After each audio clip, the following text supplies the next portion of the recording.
Hey everybody, I'm Monica McKenzie, and joining me to talk about the men's D2 season so far is Rhett McGibbon. So 2 weekends ago, they had their showcase here at the LaHaye Ice Center. It was a bit of an interesting weekend, some wins, some losses. So talk a little bit about what you saw from the team that weekend. I'm sure the coaching staff's probably disappointed with the outcome. The fact that you win the first day, you tie when you should have won probably. You blew the lead, unfortunately, and then the third day Toledo got you again like they did last year.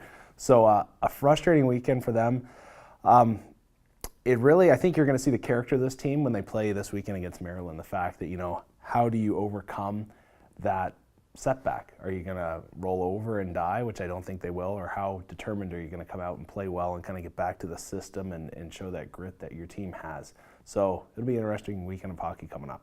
And if a team's going to have a loss, they had their long streak going, but if you're going to have a loss, it's better to get it at the beginning of the season, right? How can a loss at this point be sort of beneficial? Breaking down the tape, learning from it, it can all be beneficial. This is one of those kind of gut check times, in my opinion, though, because, Davenport comes in here, you're leading 5-3, they tie it up late, and then you tie the game, and then you come in the next day against Toledo, a team that, in my opinion, you have the ability to beat, obviously, and then you lose to them for the second year in a row. So it's kind of like, hey, it's time to dust yourself off, get back up on 2 feet, and get ready to go again. So if they come out flying here before Christmas and then into January after Christmas break and do really well, I think the losses are beneficial. But unfortunately, as a coaching staff, you have to have your guys prepared and ready to go. If they start to get in a bit of a losing funk here, then you start to worry a little bit as a coach. Yeah, and you talked a little bit already about their weekend coming up against the University of Maryland. Can you tell me a little bit about their strategy? After Thanksgiving, they had some time to mull things over, so what do they need to work on this weekend?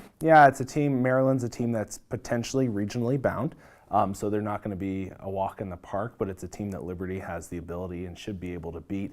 It's just, in my opinion, if I'm Chris Lowe's, I'm like, guys, let's get back to what makes us so dominant, and let's not worry about the losses, the tie and the loss, I should say.